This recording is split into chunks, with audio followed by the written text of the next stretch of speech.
दोस्तों, मैं नीरज राय पुनः आपको पढ़ाने के लिए उपस्थित हुआ हूं। अभी हम लोग उद्देशिका में एक पार्ट पढ़े दोस्तों, जिसमें उद्देशिका का मतलब, विभिन्न विद्वानों ने उद्देशिका के विषय में क्या कहा, जितने उद्देशिका से संबंधित वाद आए थे सारे वाद, उन वादों में क्या, क्योंकि बार बार प्रश्न किया जाता है, उसको मैंने एक पार्ट में कर दिया। वो एक प्रकार से सूचनाओं का था, ठीक है। दूसरे पार्ट में उद्देशिका से जो सीधे प्रश्न पूछे जाते हैं या उसकी शब्दावलियों से जो प्रश्न बनते हैं वो आपके सामने आज लेकर हम आए हैं, ठीक है दोस्तों। तो ये दो पार्टों में है। पहला पार्ट आप पढ़ने के बाद दूसरा पार्ट पढ़ेंगे तभी आपके लिए अच्छा होगा। आइए एक बार उद्देशिका आपसे कह देते हैं, इसके बाद फिर इसको लेकर के चलते हैं।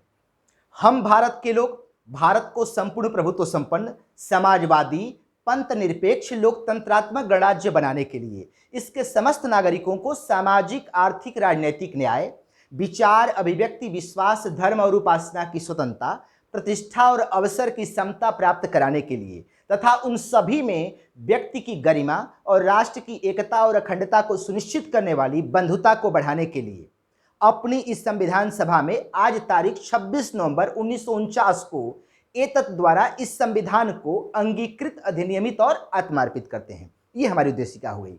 अब इस पे कैसे कैसे प्रश्न बनते हैं दोस्तों, लेकर चलते हैं और आपको मजा आ जाएगा। कोई भी प्रश्न की पॉइंट आपके पास होगा, कोई प्रश्न इससे बाहर नहीं जाएगा, ठीक है। जैसे अब इस उद्देशिका की चार चीजें हैं। हमारे संविधान के अधिकार का स्रोत क्या है, शक्ति का स्रोत क्या है। पहला ही प्रश्न लेकर चलते हैं कि हमारे संविधान के अधिकार या शक्ति का स्रोत क्या है। तो हम भारत के लोग, उद्देशिका का जो पहला शब्द है, हम भारत के लोग भारत को संपूर्ण प्रभुत्व संपन्न बना रहे हैं और अंतिम आ जाइए अंगीकृत, अधिनियमित और आत्मार्पित कर रहे हैं। ये सारे काम कौन कर रहे हैं? हम भारत के लोग। तो संविधान की शक्ति का स्रोत, ठीक है, या अधिकार का स्रोत क्या हो जाएगी? भारत की जनता हो जाएगी, ठीक है। सीधे सीधे एक उत्तर, क्योंकि हम भारत के लोग, ये सीधे सीधे स्पष्ट कर दिया, ठीक है। अब हमारे संविधान का उद्देश्य क्या है? दूसरी बात, ये तो अधिकार का स्रोत हो गया। उद्देश्य क्या है? न्याय, स्वतंत्रता, समानता और बंधुता। ये क्या है? हमारे संविधान का उद्देश्य है। उद्देश्य क्या है दोस्तों? न्याय, स्वतंत्रता, समता और बंधुता, ठीक है। प्रकृति क्या है? प्रकृति जो है वो क्या है? संपूर्ण प्रभुत्व संपन्न, समाजवादी, पंथ निरपेक्ष, लोकतंत्रात्मक गणराज्य। हमारी जो राज्य व्यवस्था है उसकी प्रकृति क्या है? तो प्रकृति क्या हो जाएगी? संपूर्ण प्रभुत्व संपन्न, समाजवादी, पंथ निरपेक्ष, लोकतंत्रात्मक गणराज्य। ये प्रकृति हो गई, ठीक है। तो एक बात क्लियर हुई कि अधिकार का स्रोत क्या है? भारत की जनता। शक्ति का स्रोत क्या है? भारत की जनता, ठीक है। उद्देश्य क्या है? न्याय, स्वतंत्रता, समानता और बंधुत्व। ये उद्देश्य हो गया, ठीक है। प्रकृति क्या है? संपूर्ण प्रभुत्व संपन्न, समाजवादी, पंथ निरपेक्ष, लोकतंत्रात्मक गणराज्य। इसकी प्रकृति हो गई, ठीक है दोस्तों। चौथी बात क्या है? 26 नवंबर 1949 को एतत् द्वारा संविधान को अंगीकृत, अधिनियमित, आत्मार्पित करते हैं, ठीक है। तो संविधान को अपनाया कब गया है? 26 नवंबर 1949 को। यह डेट हमारी उद्देशिका में दी गई है, ठीक है दोस्तों। आप डीडी बसु या लक्ष्मीकांत जी को पढ़ते होंगे, बहुत अच्छी किताब है। लेकिन लक्ष्मीकांत ने इस चीज को लिख दिया है कि यह संविधान के लागू होने की तिथि उद्देशिका में दी गई है। ऐसा ना करिएगा, क्योंकि उसी पे एक बार प्रश्न दिया गया है कि उद्देशिका में क्या क्या चीजें दी गई हैं। तो संविधान के लागू होने की तिथि, गलत हो जाएगा। संविधान को अपनाने की तिथि है 26 नवंबर 1949, ठीक है। यह बात क्लियर हो गई। चार बातें कि इसके अधिकार का स्रोत क्या है, इसका उद्देश्य क्या है, इसकी प्रकृति क्या है और अपनाने की तिथि उद्देशिका में दी गई है। ये चार बातें क्लियर हो गई। अब आगे बढ़ते हैं।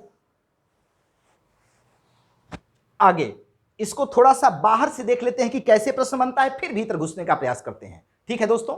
इसमें एक प्रश्न पूछता है कि हमारे संविधान की उद्देशिका में कितने प्रकार के न्याय की बात की गई है। तो कहा गया है कि सामाजिक, आर्थिक, राजनैतिक न्याय। जो न्याय है हमारी उद्देशिका में वह तीन प्रकार का है। कितने प्रकार का है? तीन प्रकार का है। सामाजिक, आर्थिक, राजनैतिक न्याय, ठीक है। तो यदि पूछ जाए कि उद्देशिका में कितने प्रकार के न्याय की बात की जाती है, तो तीन प्रकार के। वो न्याय कौन कौन सा है? वो सामाजिक न्याय है, राजनैतिक न्याय है और आर्थिक न्याय है। अच्छा, इस पे प्रश्न पूछा जाता है, ABCD 4 विकल्प दे दिया जाएगा और पूछेगा कि निम्नलिखित में से कौन सा उद्देशिका में न्याय प्रदान करने की बात नहीं की गई है। ठीक है, उसमें कोई धार्मिक शब्द जोड़ देगा, कोई भी शब्द जोड़ देगा। आपको 3 शब्द ख्याल में रखने हैं कि सामाजिक, आर्थिक और राजनीतिक, 3 प्रकार के न्याय की बात, और ये 3 संख्या भी, क्योंकि अभी पीछे देखिएगा, पीसीएस में पूछा गया है, आईएएस में प्रश्न पूछा गया है इनको मिलाने के लिए कि कितने प्रकार के न्याय हैं, कितने प्रकार की स्वतंत्रता है, कितने प्रकार की क्षमता है। तो न्याय 3 प्रकार का हो गया। ठीक है, एक प्रश्न हमारा हुआ कि कितने प्रकार के न्याय की बात की जाती है, 3 प्रकार के, सामाजिक, आर्थिक, राजनीतिक। ठीक है, हमारी उद्देशिका में कितने प्रकार की स्वतंत्रता है, तो विचार, अभिव्यक्ति, विश्वास, धर्म और उपासना, 5 प्रकार की स्वतंत्रता हमारी उद्देशिका में प्रदान की गई है। ये जो स्वतंत्रता है ये कितने प्रकार की है दोस्तों, 5 प्रकार की। उद्देशिका में कितने प्रकार की स्वतंत्रता हमको प्रदान की गई है, वो है 5 प्रकार की। कौन कौन सी, विचार, अभिव्यक्ति, विश्वास, धर्म और उपासना की स्वतंत्रता। तो 3 प्रकार का न्याय हो गया, 5 प्रकार की स्वतंत्रता हो गई, विचार, अभिव्यक्ति, विश्वास, धर्म और उपासना की स्वतंत्रता। ये 2 बातें बिल्कुल क्लियर हो गई। ठीक है दोस्तों, अब आते हैं कितने प्रकार के समता की बात की गई है, 2 प्रकार के, प्रतिष्ठा और अवसर की समता। समता केवल 2 प्रकार के, प्रतिष्ठा और अवसर की समता। समता कितने प्रकार की है, 2 प्रकार की है। ठीक है, तो न्याय कितने प्रकार का हो गया, 3 प्रकार का हो गया। स्वतंत्रता कितने प्रकार की, 5 प्रकार की। और प्रतिष्ठा कितने प्रकार की, 2 प्रकार की।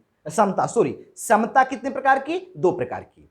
इसे आप याद रखिएगा, ये बार बार मिलाने के लिए पूछता है। और ये स्वतंत्रता पे कई बार प्रश्न पूछा गया है कि 4 विकल्प देगा, इन 5 में से 1 को हटा देगा और पूछेगा कि किसके स्वतंत्रता की बात नहीं की गई है। तो 5 प्रकार की स्वतंत्रता है। ठीक है, विचार, अभिव्यक्ति, विश्वास, धर्म और उपासना। और कितने प्रकार की समता है, 2 प्रकार की, प्रतिष्ठा और अवसर की समता। तो ये एक, इस सिस्टम को अपने दिमाग में बिल्कुल फिट रखिएगा, कभी ये प्रश्न आपसे गलत नहीं होगा। प्राप्त कराने के लिए तथा उन सभी में व्यक्ति की गरिमा कितने प्रकार की हो जाएगी, 1 प्रकार की हो जाएगी। ये भी पूछा गया है मिलाने में, गरिमा को भी दिया गया है। तो ये एक हो गया इधर से प्रश्न। पिछले क्लास में हम आपको बताए हैं कि 3 शब्द, समाजवादी, पंथ निरपेक्ष और अखंडता, 3 शब्द जो है, समाजवादी, पंथ निरपेक्ष और अखंडता, ये 3 शब्द जब अपने संविधान को अपनाया गया या जब लागू किया गया, संविधान को अपनाया गया 26 नवंबर 1949 को, लागू किया गया 26 जनवरी 1950 को। ठीक है, तब हमारी उद्देशिका में 3 शब्द नहीं थे, समाजवादी, पंथ निरपेक्ष और अखंडता। ये तीनों शब्द कब शामिल किए गए, 42वें संविधान संशोधन 1976 के द्वारा। तो अगर पूछे कि 1976 से पहले 1975 तक भारत के संविधान की उद्देशिका क्या है, तब हो जाएगी दोस्तों, हम भारत के लोग, भारत को संपूर्ण प्रभुत्व संपन्न लोकतंत्रात्मक गणराज्य, बस इतना ही होगा। अगर 1976 से पहले पूछे कि भारत की उद्देशिका क्या है, सीधा यदि प्रश्न पूछे भारत की उद्देशिका क्या है, तो हम भारत के लोग, भारत को संपूर्ण प्रभुत्व संपन्न समाजवादी पंथ निरपेक्ष लोकतंत्रात्मक गणराज्य, ये हो जाएगा। पूरा नहीं पूछा जाता है, केवल ये 2 लाइन पूछा जाता है। ठीक है, लेकिन यदि वो समय देके पूछे कि 1975 या 1965 या 1962 या 1956 में या 1950 में भारत की उद्देशिका क्या है, तब ये समाजवादी पंथ निरपेक्ष इसमें से हटा दीजिएगा। ठीक है, एक अखंडता भी नहीं रहेगा, लेकिन जब पूछा 2 ही लाइन जाता है तो यहां से 2 शब्द निकल जाएंगे। एक प्रश्न ये हो गया, समझ में आ रही है बात दोस्तों। चलिए आगे बढ़ते हैं। अब इसमें अन्य बाहर से क्या प्रश्न पूछे जाते हैं। ठीक है, एक प्रश्न यह पूछा जाता है कि भारत के संविधान को किसने अपनाया, किसने स्वीकार किया, किसने आत्मार्पित किया, किसने अंगीकृत किया, किसने अधिनियमित किया। यह 2 बार प्रश्न पूछा गया है उत्तर प्रदेश के पीसीएस के एग्जाम में, तो उत्तर हुआ है संविधान सभा।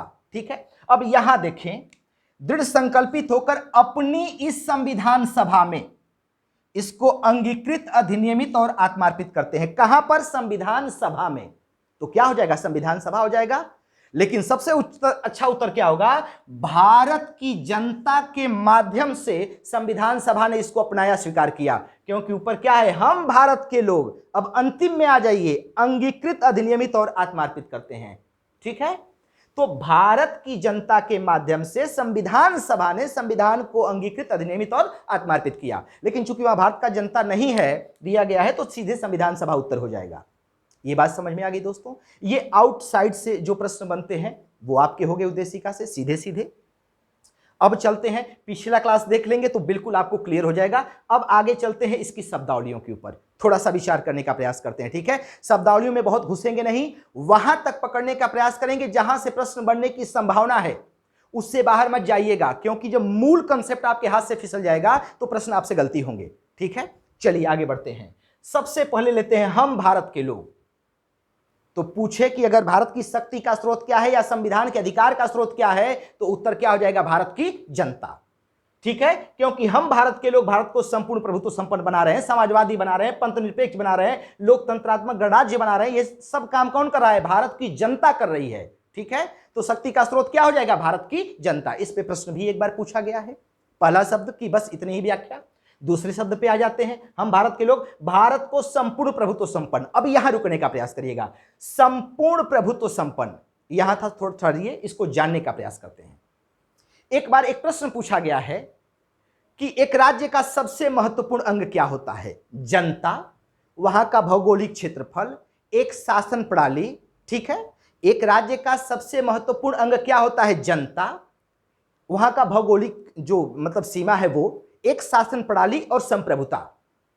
यह प्रश्न पूछा गया है और पूछा गया है कि इन चारों में से राज्य का सबसे महत्वपूर्ण अंग क्या है? तो दोस्तों उत्तर हो जाएगा संप्रभुता, क्योंकि एक राज्य का सबसे महत्वपूर्ण जो अंग होता है वो होती है उसकी संप्रभुता। जब अंग्रेजों का यहां पर शासन था, आपको पता है कि लगभग 200 सालों तक ब्रिटिश का अधिकार था भारत के ऊपर। ठीक है, तो भारत का एक भौगोलिक नक्शा भी था, एक क्षेत्र था भौगोलिक, यहां जनता भी थी, एक शासन प्रणाली भी अंग्रेजों ने लागू की थी, लेकिन संप्रभुता भारत के हाथ में नहीं थी, इसलिए भारत की अपनी कोई पहचान तब नहीं थी। ठीक है, तो सबसे महत्वपूर्ण क्या होता है? संप्रभुता होता है। ठीक है, अब कहा गया कि भारत संपूर्ण प्रभुत्व संपन्न है, इसका मतलब क्या हो गया? इसका सीधा मतलब दोस्तों यह हो गया कि अब भारत के ऊपर कोई सत्ता नहीं है, भारत अपने आंतरिक और बाह्य निर्णय करने में बिल्कुल स्वतंत्र है, अपनी विधायी प्रक्रिया के लिए वह पूर्णतः स्वतंत्र है, उसके ऊपर कोई बाह्य बल क्रियाशील नहीं है। मतलब आंतरिक और बाह्य रूप से, दोनों रूप से भारत क्या है? पूर्णतः स्वतंत्र है। ठीक है, किसी भी निर्णय करने पे वो बाहर से किसी पे दबाव का काम उसके ऊपर नहीं करेगा। ठीक है, संपूर्ण प्रभुत्व संपन्न का मतलब ये हो जाता है। ठीक है, मतलब उसकी विधायी जितनी प्रक्रिया है, निर्णय की जितनी प्रक्रिया है, वो किसके द्वारा संचालित होती है? स्वतंत्र भारत के द्वारा, उसके ऊपर किसी अन्य शक्ति का दबाव नहीं होगा। तो संपूर्ण प्रभुत्व संपन्न। अब एक प्रश्न यह आता है कि 27 अप्रैल 1949 को जब प्रधानमंत्रियों की बैठक हुई तो स्वीकार किया गया कि भारत राष्ट्रमंडल का सदस्य होगा। 1949 में भारत राष्ट्रमंडल का सदस्य हो गया। तो क्या इसके द्वारा भारत की संप्रभुता पे कोई आघात हुआ? बिल्कुल नहीं, कोई इसका फर्क नहीं पड़ा, क्योंकि प्रधानमंत्री नेहरू ने कहा था कि संप्रभु भारत जो है, स्वतंत्र संप्रभु जो भारत है, वो स्वतंत्र देशों के एक संगठन में, एक संगम में शामिल हो रहा है। ठीक है, सीधे सीधे उन्होंने कहा था कि यह स्वतंत्र देशों का एक संगम है, इसमें वो क्या हो रहा है? शामिल हो रहा है। और नेहरू ने कहा कि इसमें शामिल होने का जो निर्णय है स्वेच्छा से लिया गया है और इससे अलग होने का भी निर्णय स्वेच्छा से लिया जा सकता है। ठीक है, मतलब भारत स्वतंत्र रूप से शामिल हुआ और कभी भी स्वतंत्र रूप से बाहर हो सकता है। ठीक है दोस्तों, तो राष्ट्रमंडल का सदस्य होने से भारत की संप्रभुता पे उसका कोई भी प्रभाव नहीं है। एक बात हमेशा याद रखिएगा, क्योंकि वो स्वतंत्र राष्ट्रों का एक सम्मेलन है, उसमें मैं नहीं घुसूंगा, आप जानते होंगे राष्ट्रमंडल के विषय में, थोड़ा सा ये शब्दावली है, इसके विषय में ज्यादा व्याख्या करनी है। चलते हैं, आगे बढ़ते हैं। ठीक है, तो संपूर्ण प्रभुत्व संपन्न का सीधा मतलब जो की पॉइंट है कि भारत अपने आंतरिक और बाह्य निर्णय करने में पूर्णतः स्वतंत्र है, उसके ऊपर कोई बाहरी सत्ता नहीं है। ठीक है, अब इससे बाहर एग्जामिनर कहीं जाए, ये की पॉइंट है, इससे बाहर प्रश्न नहीं होगा, समझ लीजिएगा, ये मूल पॉइंट है, यही हमारी पकड़ में होनी चाहिए। ठीक है, और दूसरी बात वो राष्ट्रमंडल के संबंध में हो गई। अब आगे बढ़ते हैं समाजवादी शब्द पे। समाजवादी शब्द का मतलब क्या है? क्या 1976 में जब समाजवादी शब्द जोड़ा गया, अब एक प्रश्न एग्जामिनर यहां ले सकता है आपसे, बहुत बेहतरीन प्रश्न एग्जामिनर आपसे ले सकता है कि क्या 1976 में जो समाजवादी शब्द जोड़ा गया, क्या इससे पहले हमारे संविधान में समाजवादी शब्द नहीं था? मतलब समाजवादी विचारधारा नहीं थी, शब्द नहीं थे? थे, बिल्कुल थे। नीति निर्देशक तत्व में हमारे संविधान में पहले से ही समाजवादी शब्द था, विचारधारा थी। किसमें थी? नीति निर्देशक तत्व में। उसे और पुष्ट किया गया किसमें डाल करके? उद्देशिका में डाल करके। ठीक है, जैसे 6 से 14 वर्ष के बच्चों को निःशुल्क अनिवार्य शिक्षा का प्रावधान किसमें था? अनुच्छेद 45 में, नीति निर्देशक तत्व में। लेकिन संशोधन करके उसको 21 क में डाला गया और इसे मौलिक अधिकार बना दिया गया। ठीक है, तो कहने का मतलब कि पहले से कोई चीज थी उसे उद्देशिका में भी डाल दिया गया और उसे पुष्ट किया गया। ठीक है दोस्तों, तो एक चीज सतर्क रहिएगा कि समाजवादी जो विचारधारा है वो हमारे संविधान में पहले से थी। किसमें थी? नीति निषेधक तत्व में। अब समाजवादी के मतलब पे आ जाते हैं। एक इसका यूनिवर्सल जो मतलब होता है समाजवाद का, जो मार्क्सवाद समाजवाद है, कि जो उत्पादन का साधन है उसका जो नियंत्रण है या स्वामित्व है सीधे राज्य के अधीन चला जाएगा, सरकार के अधीन चला जाएगा। ठीक है, और जो प्राइवेट सेक्टर है, जो निजी क्षेत्र है, उसकी संपत्ति का उन्मूलन हो जाएगा। ये सीधे सीधे है। भारत में इस व्यवस्था को छोड़ करके, चूंकि भारत में गांधीवादी भी एक व्यवस्था थी, ठीक है, ज्यादा गांधीवाद का विचार चल रहा था, तो वो भी एक व्यवस्था थी। तो विचार ये किया गया अपने यहां की एक मिश्रित व्यवस्था को अपना लिया जाए। चूंकि हमारे जो अर्थशास्त्र में है वो मिश्रित व्यवस्था को अपनाया गया है, जिसमें सार्वजनिक और निजी दोनों क्षेत्रों की भागीदारी है। तो उसी समाजवाद को हमारे संविधान में जगह दी गई। एक प्रकार का मिश्रित समाजवाद है। ठीक है, कि सार्वजनिक क्षेत्र के साथ साथ निजी क्षेत्र भी फलेंगे फूलेंगे। ये दोनों बातें हो गई। ठीक है दोस्तों, और इसमें एक और बात कही गई कि समय समय पर यदि राज्य को लगता है कि किसी चीजों का राष्ट्रीयकरण करना अनिवार्य है तो राज्य उसको राष्ट्रीयकरण कर सकता है। जैसे बैंकों का राष्ट्रीयकरण इंदिरा गांधी गवर्नमेंट के समय हुआ। और जब चाहे किसी, आपको एक चीज पता होगी दोस्तों कि 1991 में राव मनमोहन नीति, ठीक है, नरसिंह राव प्रधानमंत्री थे, मनमोहन सिंह वित्त मंत्री थे। एक राव मनमोहन नीति आई जिसके द्वारा भारत में पहली बार वैश्वीकरण, निजीकरण या उदारीकरण को लागू किया गया। ठीक है, अब यहां से जो समाजवाद की विचारधारा, इसमें थोड़ा सा परिवर्तन हुआ। जो आरक्षित क्षेत्र थे गवर्नमेंट के भीतर, उनको निजी क्षेत्रों के लिए खोल दिया गया। एक प्रकार से प्राइवेटीकरण की एक विचारधारा वहां से चल पड़ी। कहां से? 1991 से, जिसे राव मनमोहन नीति कहा जाता है। प्राइवेटीकरण की एक विचारधारा वहां से चल पड़ी। इससे पहले क्या था कि जो भारत में समाजवाद अपनाया गया था वो मार्क्स और गांधीवाद का मिला जुला रूप था, लेकिन गांधीवाद की तरफ ज्यादा झुका हुआ था। ठीक है दोस्तों, आपको एक बात पता होगी कि 1955 में अडाड़ी में कांग्रेस का एक सम्मेलन होता है, और इस सम्मेलन में कांग्रेस घोषणा 1955 में, याद रखिएगा, बहुत जरूरी ये प्रश्न है कि 1955 में अडाड़ी में कांग्रेस का एक सम्मेलन होता है। ठीक है दोस्तों, इस सम्मेलन में कांग्रेस समाजवादी संरचना की घोषणा करती है और कहती है कि ये जो समाजवादी संरचना होगी ये कैसी होगी, इसमें जो उत्पादन के मुख्य साधन होंगे उस पर सार्वजनिक क्षेत्र का नियंत्रण या स्वामित्व होगा। उत्पादन के जो मुख्य साधन होंगे उस पर सार्वजनिक क्षेत्र का नियंत्रण या स्वामित्व होगा। ठीक है, और उत्पादन निरंतर बढ़ेगा। ठीक है, और धन का, जो राष्ट्रीय धन का है, इसका न्यायपूर्ण वितरण किया जाएगा। तो यहां तक जो समाजवाद है उसमें एक अलग प्रकार की झलक दिख रही है। क्या झलक दिख रही है? कि उत्पादन के जो मुख्य साधन है उस पर राष्ट्र का अधिकार होगा। ठीक है, लेकिन चूंकि हमारे यहां जो व्यवस्था है वो मिश्रित है, तो थोड़ा सा तो ये चला, इंदिरा गांधी की गवर्नमेंट से आगे तक चला, लेकिन 1991 में बिल्कुल रूप से उसको मिश्रित कर दिया गया। बिल्कुल रूप से 1991 में, जब से उदारीकरण भारत में आ गया। ठीक है, और निजीकरण की तरफ ये प्रक्रिया बढ़ गई। प्राइवेटीकरण 1991 से ये बढ़ गया। ठीक है, अब आगे आते हैं इसमें। अब समाजवादीवाद पे आते हैं कि क्या भारत में जो समाजवाद है, ठीक है, ये न्याय जो संबंध है, चाहे जो स्वतंत्रता है, जो समानता है, इस समाजवाद से जुटा हुआ है। इसकी व्याख्या भी आगे करेंगे इसके साथ, समाजवाद के साथ। चलिए आगे बढ़ते हैं। पंथ निरपेक्ष का मतलब क्या होता है? सीधा सीधा मतलब है दोस्तों कि राज्य का कोई अपना धर्म नहीं होगा। ठीक है, और राज्य किसी एक धर्म की विवृद्धि नहीं करेगा, बल्कि राज्य के जितने भी धर्म हैं राज्य के सामने समान होंगे। ठीक है, राज्य में जितने भी धर्म होंगे राज्य के सामने समान होंगे। राज्य का कोई अपना धर्म नहीं होगा। तो अगर पंथ निरपेक्ष का सीधा मतलब पूछे कि इसका मतलब क्या होता है, तो इसका सीधा मतलब होता है कि राज्य का कोई अपना धर्म नहीं होगा, बल्कि उसके सामने सभी धर्म क्या होंगे? समान होंगे। ठीक है, दुनिया का पहला पंथ निरपेक्ष राष्ट्र किसे माना जाता है? अमेरिका को माना जाता है। ठीक है दोस्तों, और SR बम्बई बनाम भारत संघ के मामले में पंथ निरपेक्षता को मूल ढांचा घोषित किया गया है। पीछे के क्लास में मैं बताया हूं। ठीक है, अब आते हैं लोकतंत्र पे। लोकतंत्र पे थोड़ा सा अच्छे से आपको जानना पड़ेगा। लोकतंत्र की एक जो सामान्य राजनीतिक परिभाषा है कि जनता का शासन जनता के द्वारा जनता के लिए, एक ये राजनीतिक परिभाषा है। ठीक है, लेकिन भारत में कहा गया कि जो लोकतंत्र है वो केवल राजनीतिक लोकतंत्र नहीं है, ये सामाजिक लोकतंत्र भी है। इसमें समानता है, न्याय है और स्वतंत्रता भी है। ठीक है, भारत में जो लोकतंत्र अपनाया गया है वो सामाजिक लोकतंत्र भी है, केवल राजनीतिक लोकतंत्र नहीं है। ठीक है दोस्तों, तो अब पहले लोकतंत्र पे आते हैं, इसके बाद इसकी सामाजिक व्याख्या पे आते हैं। लोकतंत्र का मतलब ये जनता का शासन है, ठीक है, लेकिन यह दो प्रकार का होता है, एक प्रत्यक्ष होता है, एक अप्रत्यक्ष होता है। प्रत्यक्ष का मतलब यह होता है कि जो उसकी विधायी प्रक्रिया होती है, जो निर्णय करने की प्रक्रिया होती है, उसमें जनता का सीधा हस्तक्षेप होता है, जैसे स्विट्जरलैंड में है। ठीक है, इसमें पहल, प्रत्यावर्तन, ठीक है, जनमत संग्रह, ये सारी चीजें शामिल होती हैं जिसमें जनता का सीधे हस्तक्षेप होता है। ठीक है, उसकी विधायी प्रक्रिया में, निर्णय में जनता का सीधा सीधा हस्तक्षेप होता है। और एक अप्रत्यक्ष प्रक्रिया होती है जो प्रतिनिधिमूलक होता है, जनता अपने प्रतिनिधि को चुनती है और वह विधायी प्रक्रिया को आगे बढ़ाता है। ठीक है, जैसे भारत में है संसद और विधानमंडल है, इसमें अपने विधायक और सांसदों को जनता चुन करके भेजती है, ये प्रतिनिधि होते हैं जनता के और ये जनता के लिए विधान बनाते हैं। ठीक है, तो ये दो प्रकार का हो जाता है, एक सीधा जनता का नियंत्रण होता है और एक प्रतिनिधियों के माध्यम से चलता है। तो भारत में क्या अपनाया गया है? प्रतिनिधियों के माध्यम से अपनाया गया है।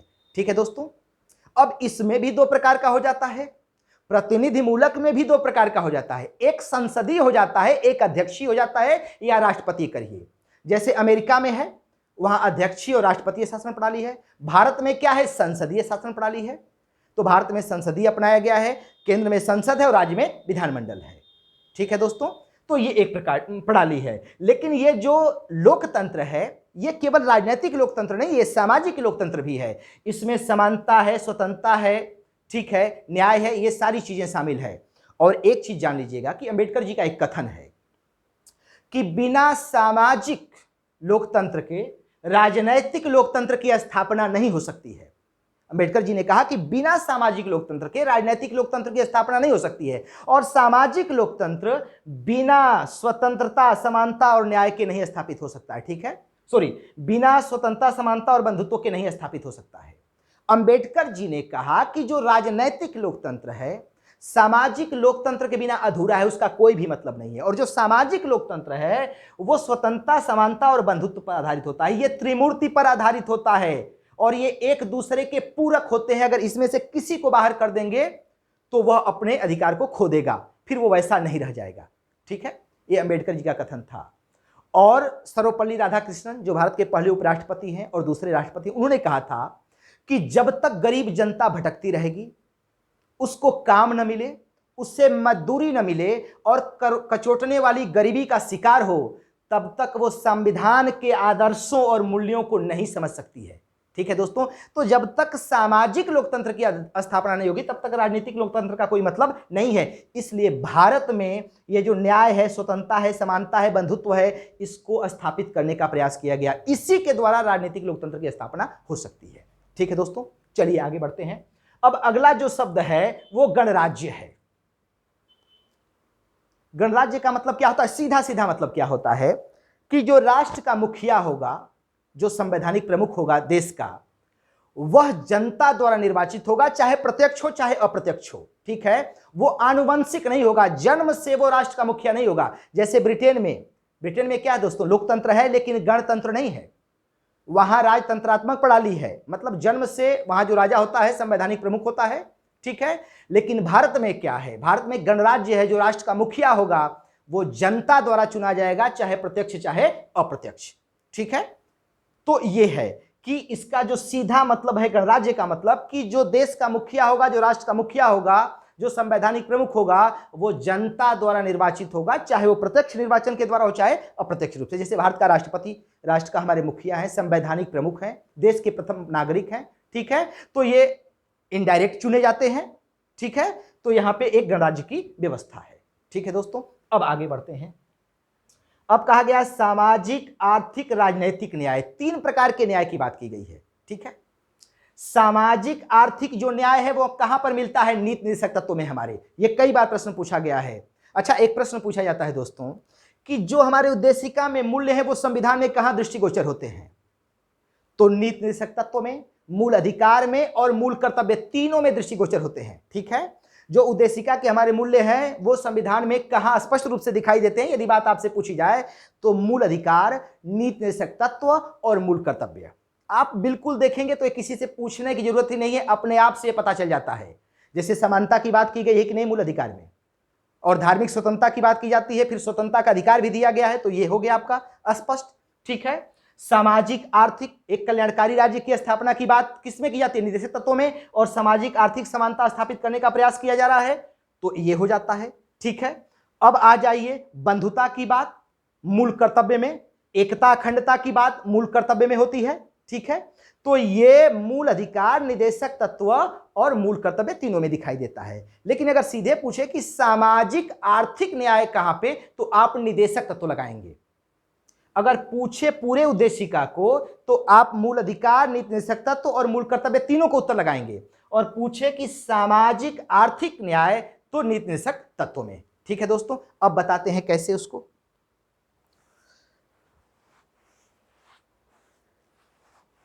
अनुच्छेद 38 में ही कहा गया है कि प्रतिष्ठा, आय और जो ये इसका मतलब सम्मान की जो असमानता है, इसे राज्य दूर करने का प्रयास करेगा। मतलब एक कल्याणकारी राज्य की स्थापना करना राज्य का कर्तव्य होगा, 38 में कहा गया। लेकिन 39 में ये बात खुल करके सामने आ गई। 39 क में कहा गया कि राज्य जो है महिलाओं और पुरुषों को काम के समान अवसर प्रदान करेगा। तो यहां आर्थिक और सामाजिक दोनों न्याय प्रकट हो रहा है कि नहीं? 39 क में कहा गया कि राज्य महिलाओं और पुरुषों दोनों को काम के समान अवसर प्रदान करेगा। 39 घ में कहा गया कि महिलाओं और पुरुषों को समान काम के लिए समान वेतन। ठीक है दोस्तों, 39 अंग में कहा गया कि जो श्रमिक महिला पुरुष हैं, उनके स्वास्थ्य की देखभाल करना राज्य का कर्तव्य होगा, बच्चों की सुकुमार अवस्था की देखभाल करना राज्य का कर्तव्य होगा, और यह भी देखना राज्य का कर्तव्य होगा कि कोई भी श्रमिक स्त्री पुरुष ऐसे कार्य में नियोजित ना हो जिसकी उसकी शक्ति क्षीण हो जाए, मजबूर होकर ऐसा काम न करना पड़े जिससे उसकी शक्ति क्षीण हो जाए। ठीक है, 41 में कहा गया कि कुछ दशाओं में काम, शिक्षा और लोक सहायता पाने का अधिकार। 41 में कहा गया कि अक्षमता, गरीबी, बुढ़ापा आदि के समय लोक सहायता पाने का अधिकार। ठीक है, 42 में कहा गया कि काम की न्याय संगत दशाओं। 43 में कहा गया कि काम की मतलब जो मजदूरी है उसके विषय में कहा गया, और दूसरी बात कही गई कि कर्मकारों का उद्योगों के प्रबंधन में हिस्सेदारी। तो ये सब सारी चीजें किस चीज के लिए आ रही हैं? एक तो सामाजिक और धार्मिक दोनों रूप से समानता की बात को स्थापित करने की, कि मतलब समाज में अपवंचन ना हो। ठीक है, इसको सही करने के लिए निदेशक तत्वों में कहा गया है कि राज्य विधान बनाते समय, ठीक है, निदेशक तत्वों को क्या करेगा? लागू करेगा, जिससे एक कल्याणकारी राज्य की स्थापना हो जाएगी। ठीक है दोस्तों, ये थोड़ा सा आगे चैप्टर आएंगे तो उसमें और खुलकर पढ़ेंगे। अभी उद्देशिका के हिसाब से थोड़ा थोड़ा आपको बताते हुए चल रहे हैं, थोड़ा थोड़ा इसे जानने का प्रयास करिएगा। तो सामाजिक, आर्थिक और राजनीतिक न्याय। ठीक है, राजनीतिक न्याय में भी समानता है। 325 अनुच्छेद कहता है, ठीक है, कि राज्य में धर्म, जाति, लिंग, ठीक है, धर्म, जाति, लिंग, इन सब के आधार पे निर्वाचन नामावली से किसी को बाहर नहीं किया जा सकता है। ठीक है, धर्म, मूल, वंश, जाति, लिंग के आधार पर मतलब भेदभाव नहीं किया जाएगा कि इसके आधार पे कोई निर्वाचन नामावली रहेगा, कोई नहीं रहेगा, उससे बाहर किसी को नहीं किया जा सकता है। ठीक है, और 326 में वयस्क मताधिकार। ठीक है, ये सबको मिला हुआ है, चाहे स्त्री हो चाहे पुरुष हो, सबको समान रूप से मिला हुआ है। तो राजनीतिक लोकतंत्र की ये बात हो गई। ठीक है दोस्तों, वहां पे दूसरी चीज देख लीजिए कि मूल अधिकार में अपने प्रतिनिधियों के विषय में जानकारी प्राप्त करने का अधिकार मिला हुआ है मूल अधिकार में। ठीक है, जनप्रतिनिधित्व अधिनियम 1951 कहता है कि यदि भ्रष्टाचार का आरोप हो या दोष सिद्ध हो जाए न्यायालय के द्वारा उनके ऊपर, ठीक है, तो उनकी संसद या विधानमंडल की सदस्यता चली जाएगी। ये सब अधिकार क्या है? राजनैतिक न्याय के विषय में है। ये सारे के सारे किसके विषय में है? राजनैतिक न्याय के विषय में है। ठीक है दोस्तों, विचार, अभिव्यक्ति, विश्वास, धर्म और उपासना की स्वतंत्रता। 19 में भी स्वतंत्रता दी गई है, अभिव्यक्ति की स्वतंत्रता है ही अनुच्छेद 19 में, और 25 से 28 से लेकर के मूल अधिकार में धार्मिक स्वतंत्रता है दोस्तों। ठीक है, थोड़ा सा हम जल्दी प्रयास कर रहे हैं, पेपर हमारा भी अक्टूबर में है दोस्तों, इसीलिए क्लास थोड़ा सा लेट होगा, आपको आंसर राइटिंग भी हमको करना होता है। ठीक है दोस्तों, तो ये चाहते हैं कि एक क्लास में ये पूरा हो जाए, लेकिन मूल कोई चीज इसकी न छूटे, ये जानने का प्रयास करिएगा। बहुत विस्तार में चले जाएंगे तो मूल चीज आपके हाथ से निकल जाएगी। इसकी मूल चीज आपके ग्रिप में रहे, उससे बाहर जाकर के प्रश्न नहीं बनता है। ठीक है दोस्तों, चलते हैं आगे। तो विचार, अभिव्यक्ति, विश्वास, धर्म और उपासना की स्वतंत्रता। ठीक है, तो धर्म और उपासना के विषय में इसमें 25 से लेकर 28 तक हमारे मूल अधिकार में दिया गया है। अनुच्छेद 19 में स्वतंत्रता दिया गया है, अभिव्यक्ति की स्वतंत्रता, ठीक है। तो मूल अधिकार द्वारा रक्षित है ये, तो स्वतंत्रता की बात हमारे संविधान में है, ठीक है। आगे बढ़ते हैं, प्राप्त कराने के लिए उन सभी में व्यक्ति की गरिमा और राष्ट्र की एकता और अखंडता, ठीक है। एकता अखंडता के लिए, एकता शब्द था, अखंडता को 1976 में जोड़ा गया इसे और पुष्ट करने के लिए। और मूल कर्तव्य का ग 51 क में मूल कर्तव्य दिया गया है, ठीक है। उसका ग कहता है कि देश की प्रभुता, एकता और अखंडता की रक्षा करें और उसे अक्षुण्य बनाए रखें, ठीक है। यह मूल कर्तव्य के ग में कहा गया है, ठीक है दोस्तों। तो एकता अखंडता की रक्षा करना हमारा क्या है, कर्तव्य भी है। व्यक्ति की गरिमा और राष्ट्र की एकता, गरिमा, अभी यह बहुत बड़ा शब्द है गरिमा, ठीक है। अनुच्छेद 21 में विशाखावाद में कार्यस्थलों पर महिलाओं का लैंगिक उत्पीड़न को क्या कहा गया, 21 के तहत अवैध माना गया, ठीक है। यह भी उनकी गरिमा की रक्षा के लिए है, ठीक है। यह भी महिलाओं की गरिमा की रक्षा के लिए, ठीक है। महिला पुरुष जो भी हैं सबके गरिमा की बात हमारे संविधान में की गई है कि कहीं से उनकी गरिमा पे ठेस न लगे, ठीक है दोस्तों। गरिमा और राष्ट्र की एकता अखंडता सुनिश्चित करने वाली बंधुता को बढ़ाने के लिए इन दोनों बातों को एक साथ समझने का प्रयास करिएगा। मूल कर्तव्य के अंग में कहा गया है कि देश के सभी लोगों में समरसता और भ्रातृत्व की भावना को बढ़ाने का प्रयास करें, ठीक है।